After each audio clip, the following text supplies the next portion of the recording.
आज के समय में भारत को लोग रीति रिवाज, भगवान और संस्कृति के लिए जानते हैं। कुछ का कहना है कि भारत ने पुराने कल्चर को आज तक नहीं छोड़ा है, जो कि बिल्कुल सच भी है। लेकिन भारत के अलावा भी एक ऐसा देश है जिसने आज भी अपने पुराने कल्चर को संभाल कर रखा है। दोस्तों, हम बात कर रहे हैं यूरोप में बसे हुए देश आयरलैंड की। दुनिया को सबसे बड़ा और सबसे ऐतिहासिक टाइटैनिक जहाज देने वाला ये देश अपनी कुछ अजीबोगरीब चीजों के लिए भी जाना जाता है। यहाँ के उड़ते हुए फूड डिलीवर ड्रोन्स और सुपर हाईटेक मशीन आदि को देखकर लगता है कि जैसे आयरलैंड शुरुआत से ही ऐसा था, लेकिन ऐसा नहीं है। ये बात तब की है जब रोमन्स दुनिया पर विजय प्राप्त कर रहे थे, तो उन्होंने ब्रिटेन के तट पर आयरलैंड नामक एक छोटे से द्वीप पर कुछ खास ध्यान नहीं दिया और रोमन्स की नजरों से दुनिया का एक खूबसूरत खजाना छूट गया और आयरलैंड दुनिया की नजरों से अनजान रह गया। लेकिन जब रोम का पतन शुरू हुआ तो उसके बाद कुछ अनजान लोग इस खूबसूरत जगह पर आए। आयरलैंड के शुरुआती दौर से ही यहाँ पर कला और साहित्य को एक अलग पहचान दी गई। असल में आयरलैंड में पश्चिमी तट पर जो लोग आकर बसे थे वो शिकारी थे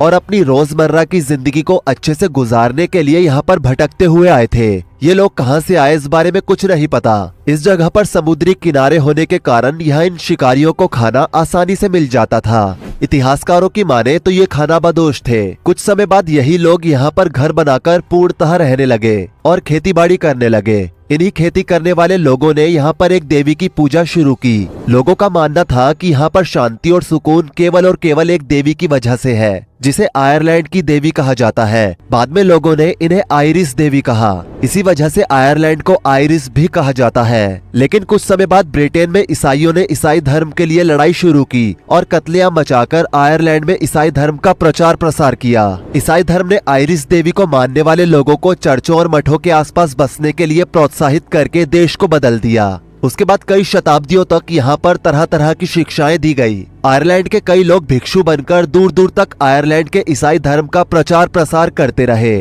और उसी के बाद असली आयरलैंड की शुरुआत हुई। लेकिन तभी आयरलैंड पर एक और आफत टूट पड़ी और वो थे वाइकिंग्स। वाइकिंग्स ने आयरलैंड पर हमला किया और सभी चर्चों और मठों को नष्ट कर दिया। ये हमला ऐसा खतरनाक हमला था कि पूरा आयरलैंड कांप उठा था। लेकिन उसके बाद वाइकिंग्स ने अपने हिसाब से आयरलैंड का निर्माण किया और यहाँ पर राज्य व्यवस्था को शुरू किया। इससे आयरलैंड को बहुत फायदा हुआ। राज्य व्यवस्था शुरू होने से आयरलैंड में रहन सहन अच्छा हो गया।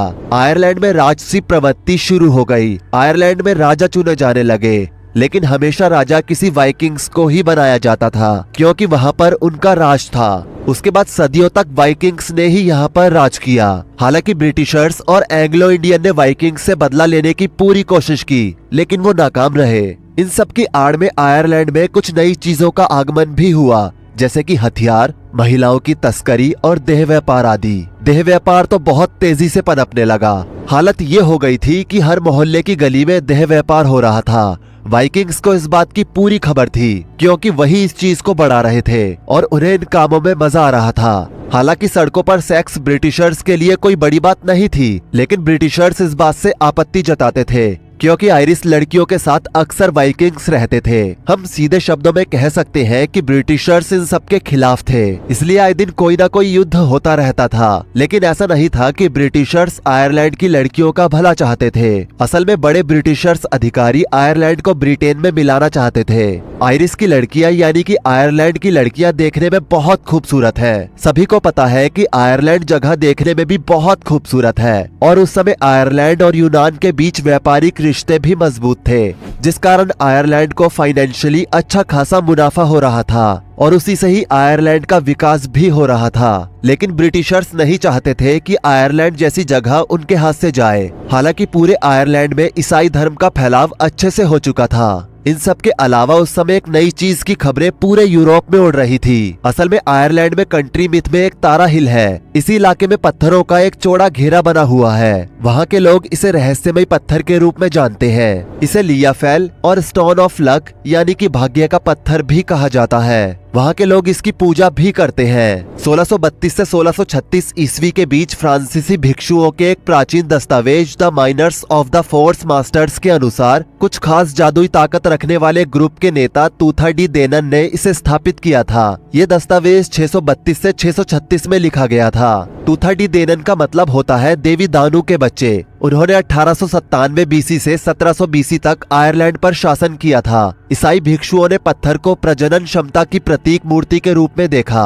ये इतना महत्वपूर्ण पत्थर था कि इसका उपयोग 500 ईस्वी तक सभी आयरिश राजाओं के राज्याभिषेक के लिए किया गया था। यूरोपीय परंपरा में देवी दानू एक नदी की देवी थी। डैन्यूब, डॉन, डनीपर और डिनिस्टर नदी भी इसी से जुड़ी हुई है। कुछ आयरिश ग्रंथ में इस देवी के पिता को दग्धा और वहाँ का सबसे अच्छा देवता माना जाता है। वैदिक परंपरा में दानू देवी का जिक्र मिलता है, जो दक्ष की बेटी और कश्यप मुनि की पत्नी थी, जो नदियों की देवी थी। संस्कृत में दानू शब्द का अर्थ है बहने वाला पानी। दक्ष की 2 बेटियां थी। उनकी दूसरी बेटी सती का विवाह भगवान शिव से हुआ। वैदिक परंपरा को मानने वालों के लिए लियाफेल नाम शिवलिंग से बहुत मेल खाता है। यहाँ के कुछ लोग इस पत्थर की मूर्ति को भगवान शिव से डायरेक्ट जोड़कर देखते हैं और उन्हें भारत के इतिहास के बारे में भी पता है, लेकिन ईसाई धर्म के चलते यहाँ पर लोग इस मूर्ति को ईसाई चिन्ह बताते हैं। हालांकि इसे लेकर लोगों की श्रद्धा अभी भी कम नहीं हुई है। पुराने समय की बात की जाए तो पहले इस मूर्ति को कोई खास नुकसान नहीं था, लेकिन हाल के वर्षों में आयरलैंड के इस शिवलिंग को कई बार नुकसान पहुँचाने की कोशिश की गयी। जून 2012 में एक व्यक्ति ने इस पत्थर पर 11 बार आक्रमण किया।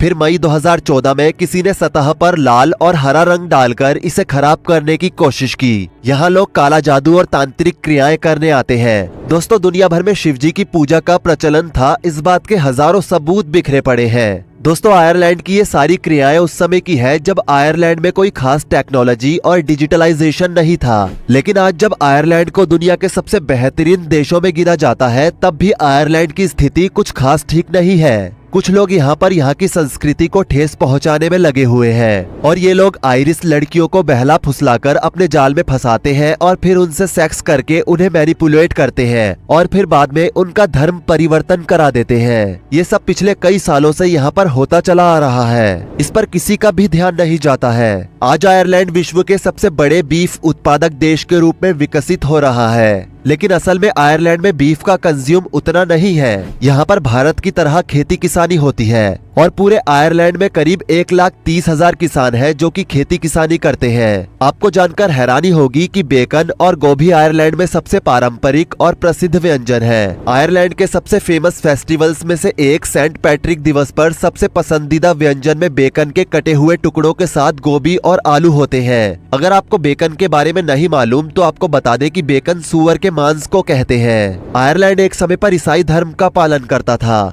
इतिहास के कुछ पन्नों को उठाकर देखा जाए तो ये भी जानकारी मिलती है कि यहाँ पर एक समय में हिंदू धर्म भी था, लेकिन वो समय के साथ कहाँ गायब हुआ और कैसे गायब हुआ कुछ पता ही नहीं चला। लेकिन आज इस देश की लगभग 83% आबादी रोमन कैथोलिक धर्म को, 3% आबादी प्रोटेस्टेंट धर्म को, 2.35% आबादी चर्च ऑफ आयरलैंड धर्म को, 0.37% आबादी प्रेस्बिटेरियन धर्म को, 0.15% आबादी मेथोडिस्ट धर्म को और अन्य छोटे लेकिन स्थिर धर्म को मानने वालों में जैविश समुदाय की आबादी 0.05% और इस्लाम धर्म को मानने वाले लोगों की आबादी यहाँ 11% है। आयरलैंड की बात करें तो अभी तक आयरलैंड ने अपनी संस्कृति को बचाकर रखा था, लेकिन अब पिछले कुछ सालों से यहाँ पर कुछ ऐसी चीजें हो रही है जो कि किसी भी देश की संस्कृति के लिए खतरनाक है और ये चीजें बढ़ती ही जा रही हैं। जैसे कि अमेरिका की तरह यहाँ पर भी ओपन सेक्स होने लगा है और आजकल तो आयरलैंड में किराए के मकान के लिए एक अजीब सा विज्ञापन दिया जा रहा है। इन विज्ञापनों में मकान मालिक किराएदारों से रेंट के बदले सेक्स की मांग कर रहे हैं। डबलिन में किराए के एक मकान के विज्ञापन में लिखा था, नॉर्थ डबलिन में एक रूम है, सिंगल लड़की के लिए ये मकान खाली है, जिसका किराया नहीं देना होगा, बस थोड़ी सी मस्ती करनी होगी। दोस्तों, चौंकाने वाली बात तो ये है कि ये सब खुलेआम हो रहा है। रेंट के बदले सेक्स, इस चीज का ऐड आयरलैंड में खुलेआम किया जा रहा है और इस पर वहाँ की सरकार भी कुछ नहीं कर रही है। किसी भी देश या फिर राज्य में अगर ऐसा होता है तो समझ लो कि वो देश या फिर वो राज्य बर्बादी की ओर बढ़ रहा है। इतना सब होने के बाद भी इस पर किसी तरह की कोई कार्यवाही नहीं हुई है। वैसे आपको क्या लगता है, अगर आयरलैंड के हालात ऐसे ही रहे तो आने वाले समय में आयरलैंड का भविष्य कैसा होगा? आप हमें अपनी राय नीचे कमेंट सेक्शन में बता सकते हैं। जाने से पहले वीडियो को लाइक कर दें और शेयर कर दें और ऐसी ही और वीडियोस के लिए इस चैनल को सब्सक्राइब करके साथ में बेल नोटिफिकेशन को भी ऑल पर सेट कर लें। धन्यवाद।